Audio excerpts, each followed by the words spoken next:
અને આ ગુજરાત સર્વે સમાજ પાર્ટી છે એને હું 2020માં બનાવી છે. એના પછી ગુજરાત સર્વે સમાજ પાર્ટી બિહારમાં ચાલે છે, ગુજરાતમાં ચાલે છે. ગુજરાતમાં છોટા ઉદેપુરમાં આપણી 6 સીટો છે નગરપાલિકાની, 2 આપણા અપક્ષ છે અને 4 આપણી પાર્ટીની ટિકિટ ઉપર જીતી આવેલા છે. અત્યારે પણ આગલા વર્ષે જ જીત્યા છે અને ત્યાં આપણી નગરપાલિકા ચાલે છે. અને અહીંયા કણે સિલાઈના મશીન ઉપર થોડોક ભરોસો કરી અને અમને સાથ સરકાર આપો.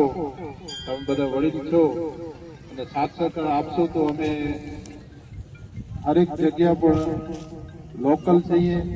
અમે અમારા ઘર પણ બધા જોયો છે, અહીંયા બાજુમાં જ છે.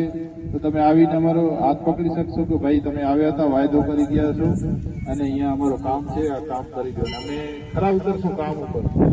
કેમ કે જેનો પેટ ભરેલો હોય ને એને ખબર હોય કે એને કહેવાય, જેનો પેટ ખાલી હોય એને કહેવાય કે આ એ રોટલાની કદર એને હોય.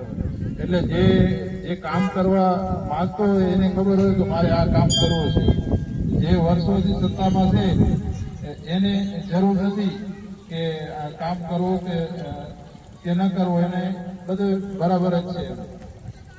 અને મને એવું લાગે છે કે 6 નંબર વોર્ડના જે ઉમેદવારો છે અમારા, એક તો મારી વાઇફ છે શકીરાબેન ધનીભાઈ કક્કર, સરોજબેન સુરંગી અને દિગ્વિજયસિંહ જાડેજા. હવે જ્યારે આ 3 ઉમેદવારો ઉભા રાખ્યા છે ને એમની અંદર ભાજપના અને કોંગ્રેસના બેના સમીકરણ બગડી ગયા છે.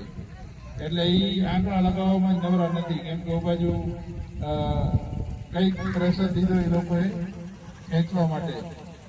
જે સામાન્ય સીટ હતી એના ઉપર જે દિગ્વિજયસિંહ જાડેજાને આપણે રાખ્યો છે તો એને ખેંચવા માટે બહુ ભાજપે પ્રયાસ કર્યા પણ ખેંચી ન શક્યા. આપણો ઉમેદવાર મજબૂત નીકળ્યો એટલે ન ખેંચી શક્યા અને હવે એ લોકોને સમીકરણ બગડી ગયા છે. થોડોક સાથ સરકાર મળશે તો આપણી પાર્ટી 100% જીતી જવાની છે. જય ભીમ, નમો બુદ્ધાય.